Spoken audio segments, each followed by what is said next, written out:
Most people play it safe with success. Elon Musk took every dollar he made and bet it all on rockets and electric cars. Here's how he almost lost everything 3 times.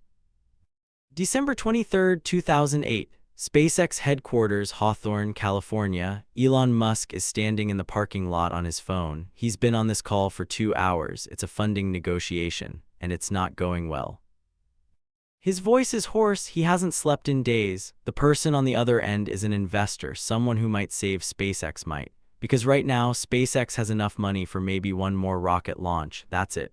One more chance. If it fails, the company's done.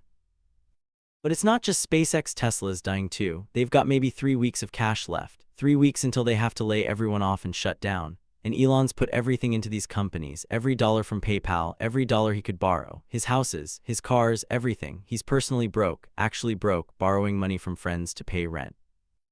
His wife just filed for divorce. His personal life's collapsing. His business life's collapsing. And he's standing in a parking lot on December 23rd, 2 days before Christmas, begging someone to wire money before the banks close for the holiday. The investor finally agrees, $20 million, wired that day. It hits the account at 6 p.m., 2 hours before Tesla would have been legally bankrupt. Elon hangs up, sits down on the curb, puts his head in his hands. Later, someone asks him what that moment felt like. He says, 2008 was the worst year of my life. I thought both companies would die. I thought I'd lose everything, and I very nearly did. But he didn't. Both companies survived. And what happens over the next 15 years? Tesla becomes the most valuable car company on Earth. SpaceX revolutionizes space travel. And Elon becomes the richest person in history, worth over $200 billion at the peak. But it almost didn't happen. The margin was that thin. December 23, 2008, 6 p.m. That's how close we came to never having Tesla, never having reusable rockets, never having Elon Musk as we know him. That's the story we're telling today, not the sanitized version, the real one with all the near-death moments, all the impossible decisions, all the times he should have quit but didn't. I'm Alex Morgan, this is Behind the Billion, and today we're breaking down Elon Musk, the guy who's either the greatest entrepreneur of our generation or the luckiest, depending on who you ask. And look, I spent the last 2 weeks reading everything I could find about Elon. Every biography, Ashley Vance's book, Walter Isaacson's new one, old interviews from the early 2000s, SEC filings, court documents from the SolarCity acquisition. Talked to some people who worked at Tesla and SpaceX in the early days, and here's what I found. Elon Musk's story is not what most people think it is. Everyone knows the success. Everyone knows Tesla stock went from $17 to $400. Everyone knows SpaceX can land rockets. Everyone knows he's worth $200 billion. But what people don't know is how many times it almost failed, how close he came to losing everything, how many moments where one different decision, one different outcome, and none of this exists. That's what makes the story fascinating. It's not inevitable success. It's not genius executing a perfect plan. It's someone making massive bets, nearly losing everything multiple times, and somehow, through skill, timing, willpower, and yes, some luck, making it work. So that's what we're diving into today, the real story, the near-death experiences, the decisions that saved the companies, and the framework he used to build not one but multiple billion-dollar businesses simultaneously. All right, let me take you back to the beginning. Elon Musk is born June 28, 1971 in Pretoria, South Africa, and his childhood is not easy. His parents divorce when he's young. He's small for his age, awkward, obsessed with computers and science fiction, gets bullied relentlessly at school. We're talking beat up, hospitalized kind of bullying. South African boys' schools in the 1980s were rough. But Elon's escaping into books. He's reading 10 hours a day, science fiction, Isaac Asimov, Douglas Adams, technical manuals. He reads the entire Encyclopedia Britannica just because he's absorbing information constantly, building this massive base of knowledge across multiple disciplines. And at age 10, he sees a computer for the first time, a Commodore VIC-20, and he's obsessed. He teaches himself to code, buys a programming manual that's supposed to take 6 months to work through. He does it in 3 days, doesn't sleep, just codes. By age 12, he's created a video game called Blastar. It's a space game, you shoot alien ships, and he sells the code to a computer magazine for $500. He's 12 years old and he's already monetizing his skills. But here's what's interesting about young Elon. He's not just technical. He's thinking about big questions, about humanity's future, about existential risk. He reads about the possibility of human extinction, about nuclear war, about climate change. And he starts thinking, what can one person do to maximize the probability of a good future for humanity? This question becomes his North Star. It's not, how do I get rich? It's, what should I work on that matters most for humanity's future? This sounds grandiose. It is grandiose, but it's genuinely how he's thinking at 14, 15 years old. He identifies three areas: the internet, sustainable energy, space exploration. These are the things he decides that will most impact humanity's future, so these are what he needs to work on. Now, most teenagers who have grand visions like this do nothing about them. Elon's different. He starts planning how to get to America, because America is where these industries are happening. America is where you can actually build these things. He's 17, he applies to American universities, can't afford them, so he finds a hack. He has Canadian citizenship through his mother. Canada's easier to get into than the US, and from Canada you can transfer to American schools, so he moves to Canada by himself with basically no money. He shows up in Montreal with $2,000, doesn't know anyone, sleeps on a friend of a friend's couch, gets odd jobs, stays for a bit with a second cousin, works on a farm, shovels grain in 100-degree heat, cleans boilers, whatever pays. Then he enrolls at Queen's University in Ontario, studies physics and business, but he's already thinking ahead. After 2 years, he transfers to University of Pennsylvania, gets degrees in physics and economics. And here's what's important: he's not just learning, he's networking, he's meeting people, he's thinking about what comes next. It's 1995, Elon graduates, gets accepted to Stanford for a PhD in physics, shows up, attends for 2 days, and drops out. Why? Because it's 1995, the internet's exploding. Netscape just went public, everyone's starting internet companies, and Elon realizes, I can learn physics later. Right now the internet's happening, and if I don't jump in now, I'll miss it. So he drops out, moves to Palo Alto, and starts his first company with his brother Kimball. They call it Zip2. The idea is simple: create an online city guide, business listings, maps, directions. This is before Google Maps, before Yelp. They're trying to put the yellow pages online. They raise a tiny bit of money, rent a small office, and Elon's coding day and night. Literally, he's sleeping in the office, showering at the YMCA, eating as cheaply as possible, just grinding, writing code, building the product. And Zip2 starts getting traction. They sign up newspapers as customers. The New York Times, Chicago Tribune. These newspapers want to put their content online, want to offer local business directories. Zip2 provides the technology. But here's where things get messy. Elon's the founder, he's the technical guy, he's building everything. But the investors don't trust him to be CEO. He's 24 years old, no business experience, awkward, intense, not a polished CEO. So they bring in a professional CEO, Rich Sorkin, and Elon's pissed. This is his company, his vision, and now someone else is running it. But he doesn't quit. He stays, keeps coding, keeps building, because he needs this to work. He needs the money from this to fund his next thing. And in 1999, Compaq buys Zip2 for $307 million. Elon's share, $22 million. He's 27 years old, and he just made more money than most people make in a lifetime. But Elon doesn't buy a mansion, doesn't retire, doesn't relax. He immediately starts his next company, because that's just step one. Internet, check. Now he needs to do something bigger. He takes $10 million of his $22 million and starts XCOM. It's 1999. He wants to create an online bank, full-service financial institution, on the internet. Let people store money, transfer money, get loans, everything, all online.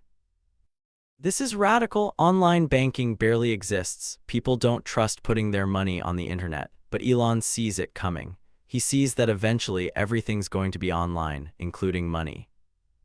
XCOM launches, they start getting users, but there's another company doing something similar. Confinity. They've built a payment system called PayPal, and instead of competing, Elon decides to merge. XCOM and Confinity combine. They keep the PayPal name for the product because it's catching on.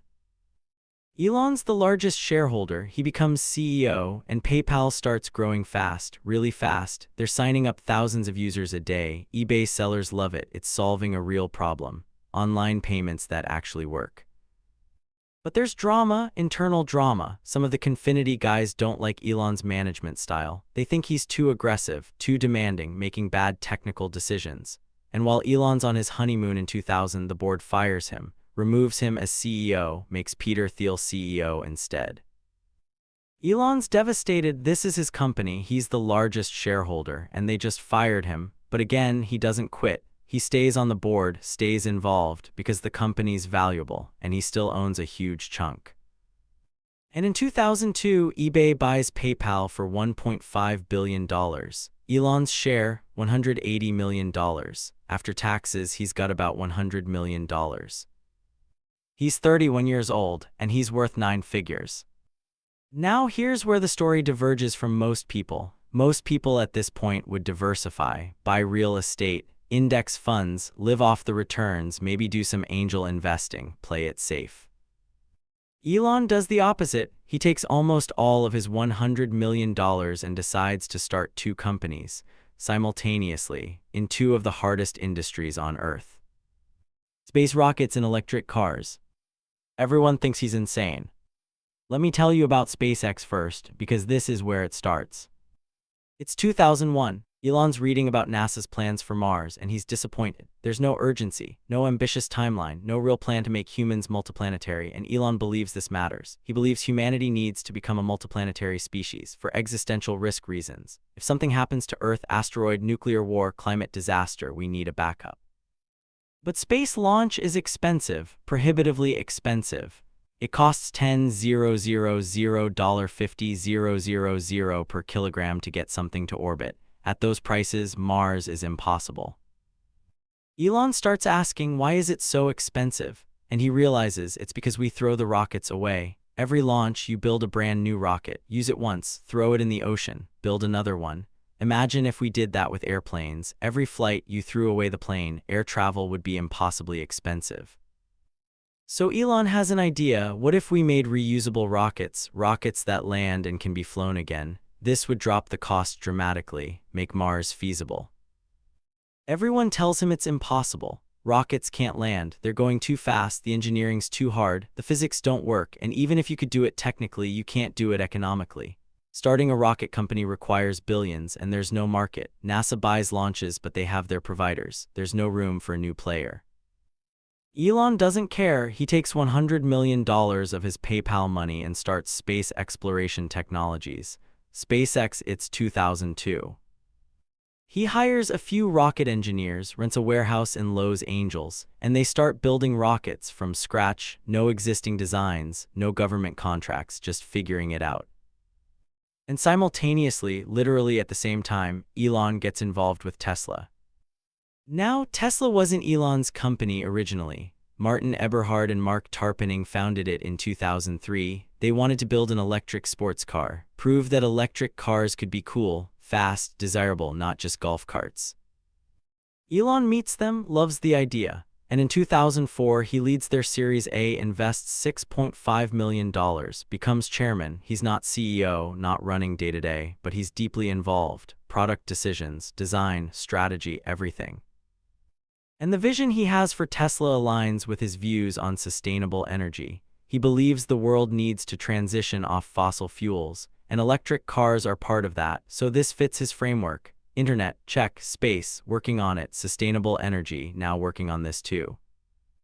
But here's the thing, both companies are burning money. SpaceX is developing rockets. They've blown up 3 rockets trying to reach orbit. Each failure costs tens of millions, and they haven't landed a single contract. Tesla's developing the Roadster. It's behind schedule, over budget. The transmission doesn't work, the motor's overheating. They're running out of money. It's 2007. Elon's put over $50 million into SpaceX, over $70 million into Tesla. He's running out of money, and both companies are on the verge of failing. Then 2008 hits, the financial crisis, credit freezes, investors disappear, nobody's funding risky startups, especially not rocket companies and electric car companies. SpaceX has had 3 failed launches. They've got money for maybe one more. If this 4th launch fails, that's it. Company's done. Tesla's production is a disaster. They're burning $4 million a month. They've got maybe 3 months of cash left. And Elon's personally broke. He's divorced, paying alimony. He's borrowed money from friends to pay rent. His liquid net worth is basically zero. Everything's tied up in SpaceX and Tesla stock, which is worthless if the companies die. September 28, 2008, SpaceX's fourth launch. Falcon 1 rocket. This is it, last chance. If this fails, SpaceX is bankrupt. The rocket launches, first stage works, second stage ignites, it reaches orbit. First privately funded liquid fuel rocket to reach orbit ever, SpaceX did it. Elon's in the control room, people are crying, hugging, this keeps the company alive. And 2 months later, NASA awards SpaceX a $1.6 billion contract to deliver cargo to the International Space Station. This saves the company, completely saves it. But Tesla is still dying. It's December 2008. They've got weeks of cash left. Elon's trying to raise money. Nobody wants to invest. The economy's collapsing. The car industry's collapsing. GM and Chrysler are going bankrupt. Who's going to fund an electric car startup? Elon's calling everyone he knows, every investor, every friend, begging for money, and on December 23, 2 days before Christmas, he closes a funding round. $20 million, wired at the last possible moment. This keeps Tesla alive. I mean, think about this for a second. Both companies, SpaceX and Tesla, nearly died in 2008, within months of each other. If SpaceX's fourth launch had failed, if Tesla hadn't raised that last-minute round, neither company exists. Elon goes down as a rich guy from PayPal who blew his fortune on rockets and cars. But they survived, barely, and that survival becomes the foundation for everything that happens next. Let me talk about how Elon operates, because this is important for understanding why he succeeded. First, he's technical. He's not just a business guy, he actually understands the engineering. At SpaceX, he's reviewing designs, challenging assumptions. He knows the physics. He knows the material properties. He can argue with engineers about thrust ratios and combustion dynamics. At Tesla, same thing, he understands batteries, motor design, manufacturing processes. He's not just setting vision, he's in the details, and this matters because he can make faster decisions. He doesn't need to delegate technical questions, he can evaluate them himself. Second, first principles thinking. Elon's famous for this. Instead of reasoning by analogy, we've always done it this way. He breaks things down to fundamental truths, the physics, the basic elements, and rebuilds from there. Example, rockets are expensive. Why? Well, the materials aren't expensive. Aluminum, titanium, carbon fiber, copper. If you bought these materials by the pound, a rocket's materials cost maybe $200,000, but rockets sell for $60 million. So where's the cost? It's in the labor, the complexity, the testing, the bureaucracy. What if we simplified? What if we manufactured differently? What if we vertically integrated? SpaceX does all of this. They build 80% of the rocket in-house. They simplify designs, they iterate faster, and they drop the cost from $60 million per launch to under $30 million, eventually under $15 million for a reused rocket. Third, extreme urgency. Elon operates at a pace that's uncomfortable for most people. He sets deadlines that seem impossible, and he pushes everyone to hit them. Not because he's mean, though he can be, but because he genuinely believes time matters. Every year we don't have electric cars, we're burning more oil. Every year we don't have reusable rockets, we're further from Mars. This urgency pushes people to move faster than they think possible, and often they hit deadlines that initially seemed crazy. Fourth, high pain tolerance. Elon's willing to suffer more than most people. 2008 was brutal, but he didn't quit. He kept going, kept fighting, borrowed money to keep things alive. This resilience is rare. Most entrepreneurs quit when things get hard, when they're out of money, when everyone's telling them it's over. Elon doesn't quit, he finds a way. Okay, let's talk about Tesla's growth from 2010 to 2020, because this is where things get really interesting. Tesla goes public, IPO at $17 per share, raises $226 million. This gives them capital to build the Model S, their second car, a luxury sedan. This is the car that's supposed to prove Tesla can be a real car company, not just a niche sports car maker. Model S launches in 2012, and it's incredible, it's fast. Range is 265 miles. The reviews are glowing. Motor Trend names it Car of the Year. Consumer Reports calls it the best car they've ever tested. Sales start ramping. Tesla's delivering thousands of cars per quarter, and the stock's going up. $30, $40, $50. People are starting to believe. But there's a problem. Tesla's burning cash. They're building factories, building supercharger networks, developing new models, and they're not profitable. They're losing money every quarter.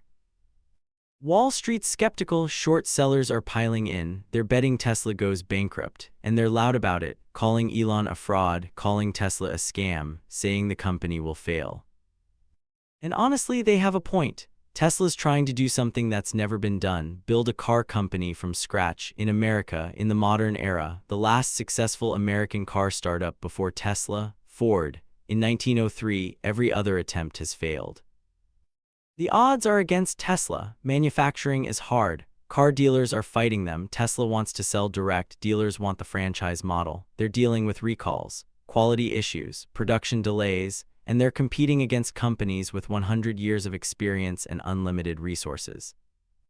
But Elon keeps pushing. 2015, they launch Model X, the SUV. It's got Falcon wing doors. It's complicated. Production's a nightmare, but it expands the lineup.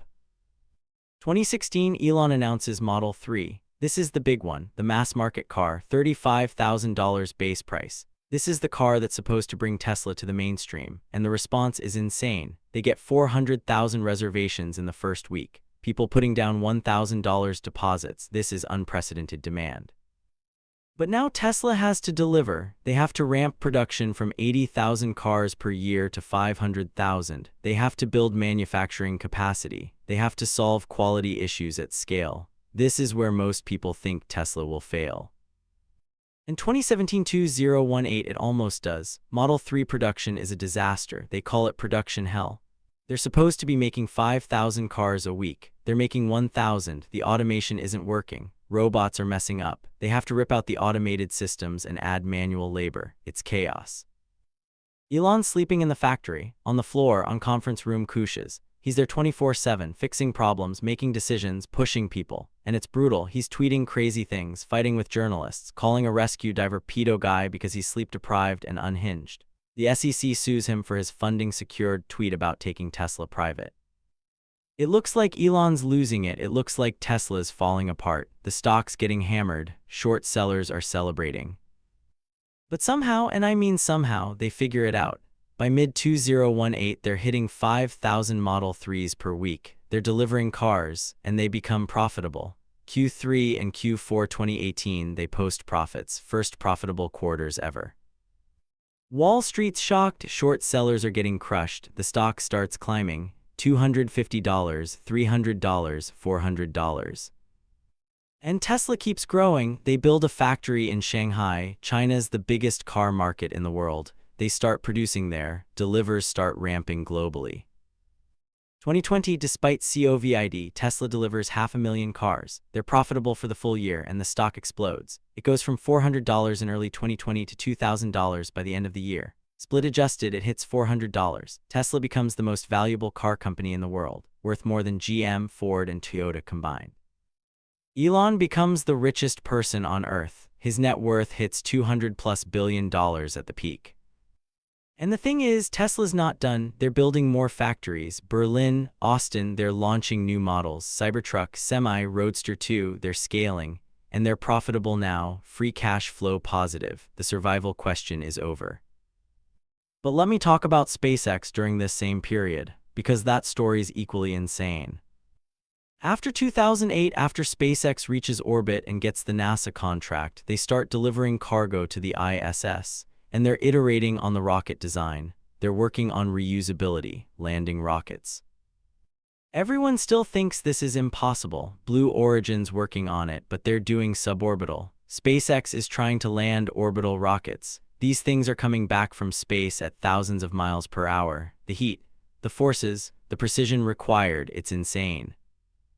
December 2015, Falcon 9 launches, delivers satellites to orbit, and the first stage flies back, lands vertically, at Cape Canaveral on land, standing upright. When this happens, people lose their minds. This is science fiction. This is what we've seen in movies, rockets that land, and SpaceX just did it, for real. They keep doing it, landing on drone ships in the ocean, landing on land, reusing rockets, and they start dropping their prices. $60 million per launch becomes $50 million, then $40 million if you use a reused rocket. They're undercutting every competitor, ULA, Arianespace, Russia, everyone, and they're winning contracts, commercial satellites, government launches. They become the dominant launch provider in the world. 2018, they launched Falcon Heavy, the most powerful operational rocket in the world. And as a test payload instead of concrete blocks like everyone else does, Elon puts his personal Tesla Roadster in space, playing Space Oddity. It's absurd, it's hilarious, it's perfect Elon. The two side boosters land simultaneously. It's the most incredible thing people have ever seen. Watching two rockets land and sink, it looks like a movie. SpaceX becomes worth $100 billion in private valuations. They're launching more rockets than anyone. They're making money, and they're building Starship. Starship's the big one, fully reusable, both stages, designed to carry 100+ tons to orbit, designed to go to Mars, refuel in orbit, land on Mars, refuel on Mars, come back. This is the Mars rocket. People think it's impossible, it's too ambitious, too big, too crazy. But SpaceX is building it in South Texas, Boca Chica, and they're testing, blowing up prototypes, iterating, and in 2021 they start high-altitude flights. SN8, SN9, SN10, some explode, some land, it's spectacular. People are watching these tests live. It's the most exciting thing happening in aerospace. Meanwhile, SpaceX is also launching Starlink, a constellation of satellites, tens of thousands of them, providing global internet coverage, especially to rural areas. This is another business, another revenue stream, and it's growing fast. By 2023, SpaceX is valued at $150 billion. They're the dominant space company on Earth, and they're not done. Starship's still in development. Mars is still the goal. Now let me talk about Elon's other ventures, because while Tesla and SpaceX are the main stories, he's doing other things too. SolarCity, this was his cousin's company, solar panel installation. Elon was chairman and largest shareholder, and in 2016 Tesla acquires SolarCity for $2.6 billion. This is controversial, really controversial. People say it's a bailout, SolarCity's struggling. Tesla's buying it to save Elon's investment. There are lawsuits, shareholder suits. Elon has to testify. But his argument is Tesla's mission is sustainable energy. That includes generation, not just transportation. Solar panels plus batteries plus electric cars, this is the whole ecosystem. Vertically integrated energy. The acquisition happens and SolarCity becomes Tesla Energy. They launch Solar Roof, Powerwall, Megapack energy storage, and by 2023 this is actually a good business. Growing, profitable, the controversy fades. Neuralink, founded 2016, brain-computer interfaces. The goal is to help people with paralysis. Eventually augment human cognition, compete with AI. This is super futuristic, super ambitious. They're doing animal trials, human trials starting. It's real science, real progress. The Boring Company, founded 2016, tunneling. The goal is to solve traffic by building underground tunnel networks. They've built a few test tunnels, one in Las Vegas. It's early, small scale, but they're iterating. And Twitter, in 2022, Elon buys Twitter for $44 billion. This is wild. Nobody saw it coming. He makes an offer, tries to back out, gets sued, has to complete the deal, takes Twitter private, fires most of the staff, changes the name to X, changes verification. It's chaos, controversial, advertisers leave, revenue drops. But Elon doesn't care. He's trying to turn it into something bigger. Everything app, payments, video, long-form content. He's rebuilding it.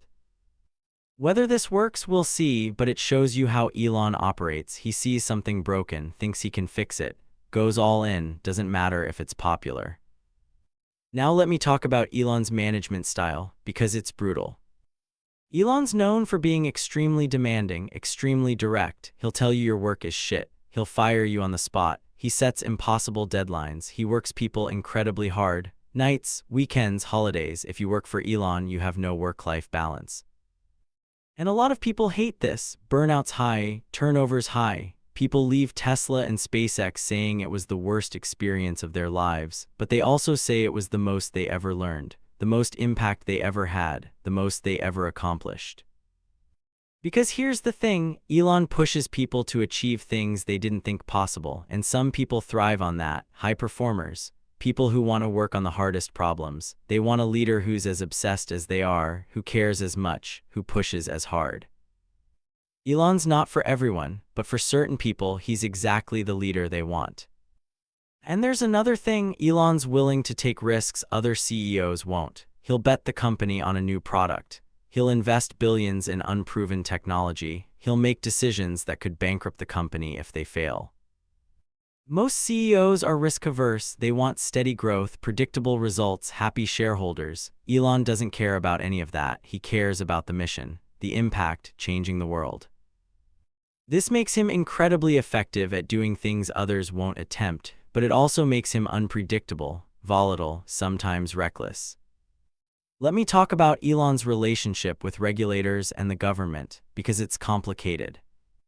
SpaceX has benefited enormously from government contracts. NASA's been a huge customer, military launches, billions in revenue. Without government support, SpaceX probably doesn't survive the early years. But Elon's also constantly fighting with regulators. The FAA delays Starship launches, environmental reviews, bureaucracy. Elon's publicly criticizing them, calling them slow, inefficient, obstacles to progress. Tesla's fought with NHTSA over autopilot safety, with the SEC over Elon's tweets, with state regulators over direct sales. And Elon's political. He's feuded with California over COVID lockdowns, moved Tesla's headquarters to Texas partly because of this. He's criticized Biden administration policies. He's become more vocal politically, more right-leaning. This has alienated some Tesla customers. Some progressives who loved Tesla now hate Elon. But Elon doesn't care. He says what he thinks, does what he wants. This is authentic to him, but it's costly, brand-wise, politically. Some people love it, some people hate it. Now let me talk about Elon's vision for the future, because this drives everything. Elon believes humanity faces existential risks, climate change, AI, asteroid impact, and he believes the solution is becoming multiplanetary, having a self-sustaining city on Mars, so if something happens to Earth, humanity survives. This is why SpaceX exists. It's not about tourism, not about satellites, it's about Mars, making life multiplanetary. Everything else, the Starlink revenue, the NASA contracts, is funding the Mars mission. He said he wants to die on Mars, just not on impact. He's serious. He wants to see 1 million people on Mars in his lifetime if possible. For Tesla, the vision is accelerating sustainable energy, transitioning the world off fossil fuels. Electric cars are step 1, energy storage is step 2, solar is step 3. He wants to prove you can have a sustainable energy economy, and it can be better, faster cars, cheaper energy, better quality of life. For Neuralink, it's about keeping humans relevant in an AI future. If AI becomes super intelligent, humans need to augment themselves. Brain-computer interfaces are how we stay in the loop. These visions sound grandiose, they are, but Elon's actually executing on them. He's not just talking, he's building the companies, hearing the people, spending the money, making progress. Whether he succeeds, we'll see, but he's further along than anyone else attempting these goals. Let me talk about what Elon gets wrong, because he's not perfect. Timelines. Elon's always optimistic on timelines. He'll say full self-driving is next year for 5 years in a row. He'll say Cybertruck production starts in 2021. It starts in 2023. He'll say humans on Mars by 2024. We're not there yet. This optimism is partly motivational. Setting aggressive goals pushes teams, but it also damages credibility. People stop believing his timelines. Elon time becomes a joke.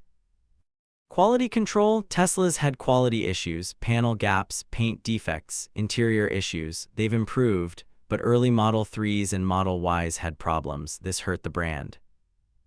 Communication. Elon's tweets get him in trouble. The pedo guy incident. Funding secured. Cryptocurrency pumping. Some of it's funny, some of it's reckless. The SEC's watching him constantly now. Personal life. 3 divorces, multiple children with different partners, estranged relationship with some of his kids. One of his children legally changed their name to disassociate from him. This is painful, public, messy. But here's the thing, even with these flaws, Elon's accomplished more than almost anyone alive. He's built multiple billion-dollar companies. He's changed entire industries. Electric cars went from joke to mainstream largely because of Tesla. Private space went from impossible to dominant largely because of SpaceX. His impact is undeniable, whether you like him personally or not. Whether you agree with his methods or not, the results speak for themselves. Now let me talk about lessons we can extract from Elon's story. Lesson 1: bet on yourself when you have conviction. Elon could have diversified after PayPal. He didn't. He put everything into his next ventures. This is high risk, but if you truly believe in what you're doing, this is how you maximize impact. Lesson 2: first principles thinking beats conventional wisdom. Don't accept that's how it's always been done. Break things down to fundamentals, rebuild from there. This is how you find 10x improvements. Lesson 3: solve important problems. Elon chose industries that matter for humanity's future. This gave him motivation during hard times, and it attracted talent. Smart people want to work on meaningful problems. Lesson 4: vertical integration creates advantages. SpaceX builds 80% of their rocket in-house. Tesla builds batteries, motors, software. This is expensive upfront, but it gives you control, speed, cost advantages long-term. Lesson 5: survive long enough to win. Both Tesla and SpaceX nearly died multiple times, but Elon found ways to survive. Borrowed money, raised capital, cut costs, did whatever it took. If you survive long enough, you can turn things around. Lesson 6: attract mission-driven people. Elon doesn't need to pay the highest salaries. People work at Tesla and SpaceX because of the mission, because they want to accelerate sustainable energy, because they want to make life multiplanetary. Mission attracts talent. Lesson 7: move fast and iterate. SpaceX blows up rockets and learns from it. Tesla ships software updates every week. Speed of iteration matters. The faster you learn, the faster you improve. Lesson 8: be willing to suffer. 2008 was brutal for Elon, financially, emotionally, personally, but he endured. Most people would have quit. He didn't. High pain tolerance is a competitive advantage. Lesson 9: think long-term. Elon's not optimizing for next quarter's earnings. He's thinking decades ahead. Mars colony, sustainable energy economy. This long-term thinking enables bold moves. Lesson 10: you don't have to be likable to be effective. Elon's polarizing. Many people dislike him, but he's incredibly effective. You don't need everyone to like you. You need to accomplish your mission. These lessons aren't easy. They require sacrifice, risk tolerance, willingness to be uncomfortable. Most people can't or won't do this, but if you can, the potential impact is enormous. Let me talk about where things stand now, 2024. Tesla's the dominant EV company. They're delivering 1.8 million cars per year. They're profitable, free cash flow positive. Stock's been volatile, but they've proven the model works. Competition's coming from everyone: Ford, GM, Chinese companies, but Tesla's ahead on software, ahead on batteries, ahead on manufacturing cost. SpaceX is the dominant launch provider. They're launching more rockets than everyone else combined. Starlink's growing, Starship's in development. They're on track to attempt Mars missions this decade. Neuralink's doing human trials. Early results look promising. The Boring Company's small but operational. Twitter X is controversial, revenue's down, but user engagement's up. Elon's transforming it, jury's still out. Elon personally is worth $200+ billion depending on stock prices. Richest person in history at peak, but a lot of that wealth is tied to Tesla and SpaceX stock. It's not liquid, and it's volatile. He's 52 years old, still working insane hours, still pushing his companies, still tweeting controversial things, still making bold bets. What happens next? Hard to say. He wants humans on Mars. He wants full self-driving solved. He wants Neuralink in millions of people. He wants X to be the everything app. Will he achieve these? Some, all, none. Time will tell. But here's what's certain. Elon Musk has already changed the world. Electric cars are mainstream. Private space is dominant. Reusable rockets exist. These were considered impossible 20 years ago. He made them real. Whether he's the greatest entrepreneur of our generation or just incredibly lucky or somewhere in between, that's debatable. People will argue about this forever. But the impact, that's not debatable. He's changed multiple industries, employed hundreds of thousands of people, pushed technology forward, made the impossible seem possible. And he did it by betting everything, 3 times, on rockets and electric cars and himself, and somehow, against all odds, it worked. That's the story. That's how close we came to never having Tesla, Never having SpaceX, never having Elon Musk as we know him. December 23, 2008, 6 p.m., that funding round that saved Tesla, that was the margin, that thin.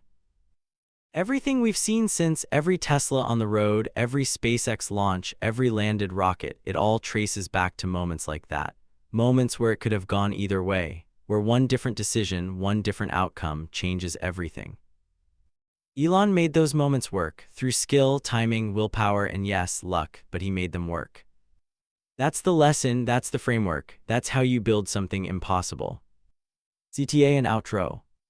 Alright, so that's the deep dive on Elon Musk. That's how a kid from South Africa became the richest person in history by betting everything on rockets and electric cars. That's how close both companies came to dying multiple times before becoming the giants they are today. That's the real story, with all the near-death moments and impossible decisions that nobody talks about.